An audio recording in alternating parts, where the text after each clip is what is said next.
Hello, and welcome to another episode of the Before You Buy series, where I take a look at new games and discuss what you can realistically expect from them. Today, I'm returning once again to Crimson Desert. If you caught my previous video, you already know that I mainly discussed the game itself there. Whether it's fun, how the systems work, how it plays, and whether it's even worth your attention. And my answer was basically that Crimson Desert is actually a really fun game. It's definitely not without flaws, it has its problems, and it won't be for everyone. But as a whole, I enjoyed it. However, in that previous video, I played on PC, and that's exactly why I thought it would be fair to take a look at the consoles as well, because this is exactly the kind of game that can look absolutely fantastic on a high-performance PC, but on consoles, it could be a completely different story. And after experiences with games that felt great on PC, but then brought a cold reality check on consoles, I thought it was important to look at this separately. So this time, it's purely the console version. Base PlayStation 5, PlayStation 5 Pro, Xbox Series S, and Xbox Series X. Don't take this as a Digital Foundry-style technical analysis with individual frame times and numbers. This is purely about my impressions from playing and how these versions feel in real gameplay. The footage is labeled according to the platform, but keep in mind that we tested the different versions in different ways, so there might be slight differences, for example in brightness or in the settings. But now let's get straight to the point. I'll start with the weakest hardware, which is the Xbox Series S. There are two modes here. Quality mode runs at around 1070p at 30 FPS, and performance mode targets 720p at 40 FPS. And honestly, if I were to recommend anything on the Series S, it would be quality mode. Not that it's an ideal experience, but it works relatively stably. If you know what you're getting into on the Series S and you're used to 30 frames per second, it's manageable. At least in the parts I tried, the game didn't seem outright broken or unplayable to me. The basics are there, but visually it really suffers. Especially at night or in caves, some pretty unpleasant things come to the surface. The shadows don't look good, the dark parts of the image are often really ugly, and you get blocks of pixels and various flickering in the environment. So yeah, the quality mode is usable, but you have to accept the console's limitations in advance. But honestly, I wouldn't really recommend performance mode on the Series S. On paper, it might sound interesting, sacrificing resolution for a slightly higher frame rate. But here the image drops so low that I don't think it's worth it. It doesn't just look like a clean 720p. It feels more like an even more aggressively upscaled image with a very harsh reconstruction filter that makes the whole result extremely blurry. At night and in darker areas, it was already on the verge of being unreadable. There were moments when I could barely see the character or the enemies, so for me, on the Series S, I'd rather go for quality mode and accept the compromises.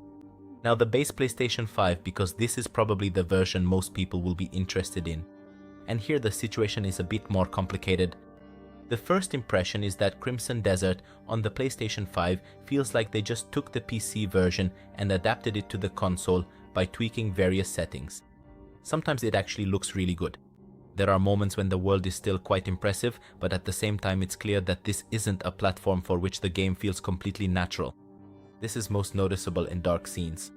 At night, in caves, certain interiors, or areas with lower lighting, that's where problems start to appear in both performance and balanced modes.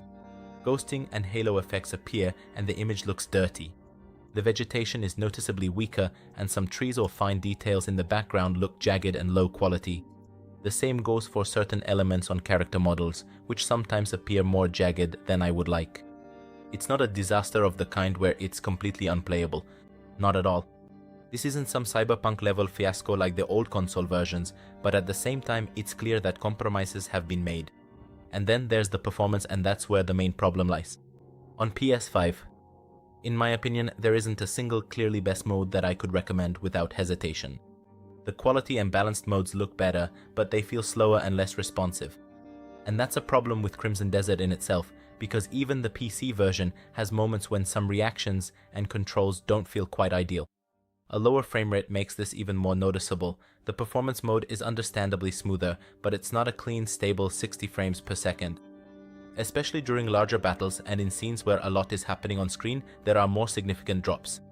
And this is exactly the problem, because big fights and hectic moments are quite common in this game. So, at the very moment when the game should feel at its best, it starts to become unstable.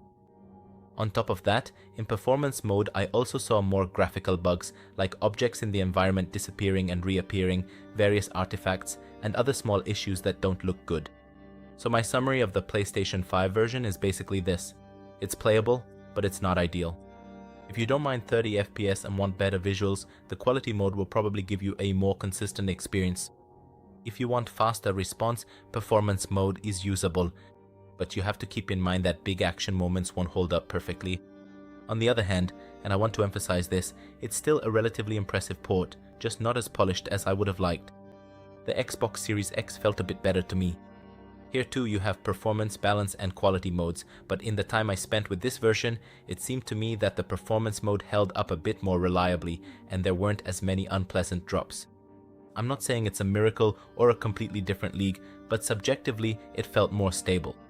Of course, the same things apply here as on the PlayStation 5. The game is visually compromised compared to PC. Some things are cut back, at times the image is softer or less clear, but overall on the Series X it felt a bit more balanced to me. And then there's the PlayStation 5 Pro, and this is where I finally felt like the game was running the way I would want from a console version. The performance mode, in the part of the game I tested, felt really stable. The image is rendered internally at 1080p and upscaled to 4K using PSSR, but in the end it looks good and most importantly feels more reliable. The quality mode is the usual 30 frames per second, but here I think performance mode is the main advantage.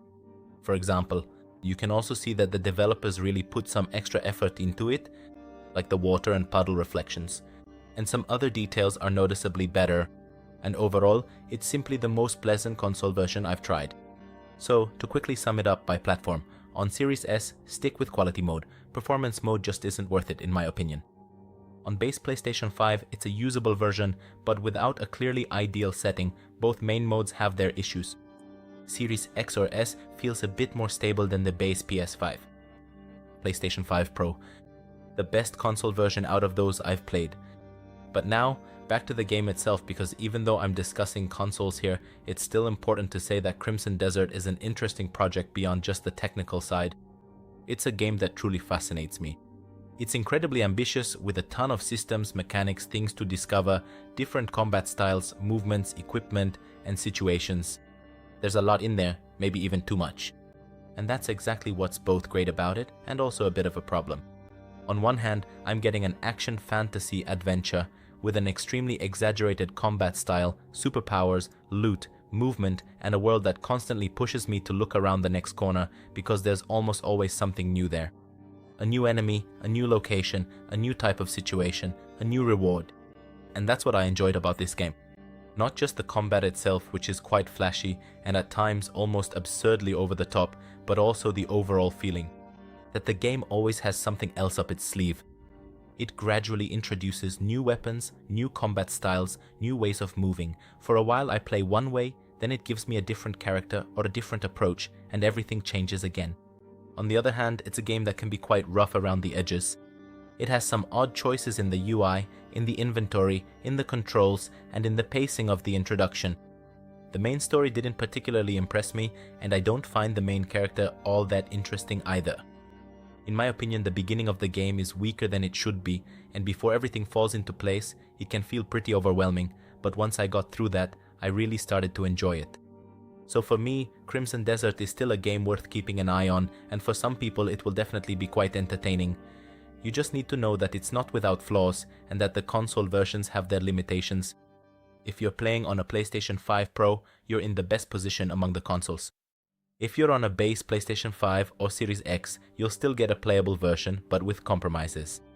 If you're on a Series S, I'd really recommend keeping your expectations in check and not expecting miracles. Overall, I'd say the consoles haven't sunk the game. It's not a disaster. But at the same time, it's quite clear that the PC remains the best version.